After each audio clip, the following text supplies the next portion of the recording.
5 months after my son was born, I heard about an incident.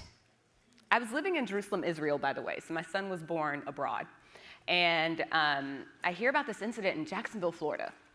A young man named Jordan Davis goes to a convenience store with some friends one night. He is 17 years old. He and his friends are like riding in this red Dodge Durango, got the music turned up real loud, just like my 34-year-old ass listens to my music still. I am successful and intelligent and educated and very, very ratchet. And I think that it's important that we recognize that those things are not mutually exclusive. So I hear about this young man who is at this convenience store with his friends with their music cranked up. And another patron pulls into the parking lot of the convenience store next to the car that they're in. He's bothered, this man, by the volume of the music they are listening to and the type of music they are listening to. Clearly, this man has no tastes in music. And so bothered, in fact, was this older man that he starts an argument with these kids, and within 3.5 minutes, he had pulled out a firearm and started shooting. And 17-year-old Jordan Davis was killed in this incident over loud music. So I hear about this thing, and I look at my then 5-month-old, and I'm like, damn. One day, this kid is going to look like that kid. He is going to be tall. My father is, I'm like 5'8", right, which is like moderately tall for a person with 2 X chromosomes. My father is like 6'5", like we're very big people in my family. And I know that my sons are going to be big. My older son he's lighter skinned, but he is a black man. He will be a black man someday, a black boy who looks like a black man and will likely be mistaken for a black man.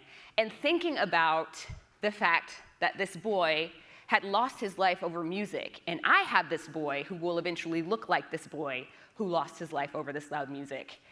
To say that it shook me is like the understatement of understatements. And I just thought to myself, how? Why? What are these things in place that would make a grown man decide to start a fight with a group of teenagers because he doesn't like their music, and then shoot one of them? So let's fast forward a little bit. 2014, at this point, my son is, he's almost 2. And I am finishing up my final semester at Spelman College. Oop, oop. And because I dropped out of college twice, by the way. It's fine, it worked out. So I'm at Spelman finishing up, and I'd started writing a book. I was like, after I had the child, I decided that I wanted to try and write a book because I'd read all of these books. There were never books with me in them, right? And it made me think about, I read this one book series called Divergent. Who's heard of it? Yes, Veronica Roth, #Bae, because she wrote, literally, the first ever highly commercial, successful book series where a black character lives all the way through the end. So I read this book series, and I am just enamored with the idea of a black character surviving an apocalypse. So I was like, well, dang, if she can do that, I can write one with a black girl at the center. So I'm doing all this, 2014, finishing this final semester of college, and there's another incident. This one involves a young man named Michael Brown, Ferguson, Missouri. And this one involved a police officer. To say that I was shook again, understatement, even bigger than the other one, because I spent the first 22 years of my life with a police officer in my house.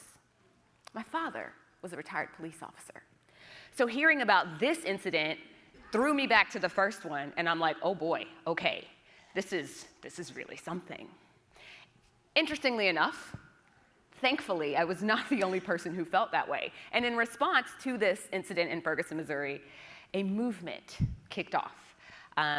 Black Lives Matter was at the core, was the phrase at the core of this movement. And that phrase actually started as a hashtag. That hashtag was born after the acquittal of a man named George Zimmerman, who killed a young man named Trayvon Martin in early 2012. And when Michael Brown was killed, that hashtag became a whole thing. Protests and marches began taking place all over the country, and when I tell y'all, I was ecstatic about seeing the way that people rallied together in support of this young man who had lost his life unjustly, and also rallied together in support of like some things maybe starting to change. It made me so happy. But then I began to notice that there were a lot of public figures. Bill O'Reilly was one, I know Mike Huckabee was one, who looked at the movement, looked at what was happening, and they were made to be very uncomfortable. And I kept hearing these people say things like, Dr. King would never support a movement like this. Dr. King would be appalled. When the mayor of Atlanta, which is my city, got on television ahead of an anti-racism march in Atlanta and said, all I ask is that you don't take the freeways, Dr. King would never take a freeway. Who the hell, Dr. King, are you talking about, sir? Because the one I'm aware of took a whole lot of freeways. This is when Dear Martin was born. The idea for Dear Martin came from a combination of what happened to Jordan Davis in 2012 and the response to the movement after what happened to Michael Brown in 2014. It involves a 17-year-old African-American boy who, after a traumatic experience with racial profiling, he is profiled by a police officer while trying to assist his ex-girlfriend, helping her get home after she has had too much to drink at a party. In the process of trying to put her into her own car, a cop pulls up, the young man is instantly arrested, not permitted to speak. And in response to this incident, this young man starts a journal of letters that he writes to the late Dr. Martin Luther King Jr., really to see how Dr. King's teachings hold up now. Because what I've discovered is that anytime something goes wrong and my people decide to make a stand about it, there's this slew of vitriol is one piece of it. But there's also this response that always makes it the victim's fault. And this is something that I can no longer abide, that I could no longer abide. So I want somebody to open Dear Martin to page 152. Got it? Spoiler alert. This is the whole point of the book. Like, I'm not telling you what happens, but like if you need like your theme and your symbols, all of this is right here in these first two sentences. You can't change how people think and act, but you're in full control of you. When it comes down to it, the only question that matters is this: if nothing in the world ever changes, what kind of man are you going to be? That is the crux of this book. That is the crux of my message.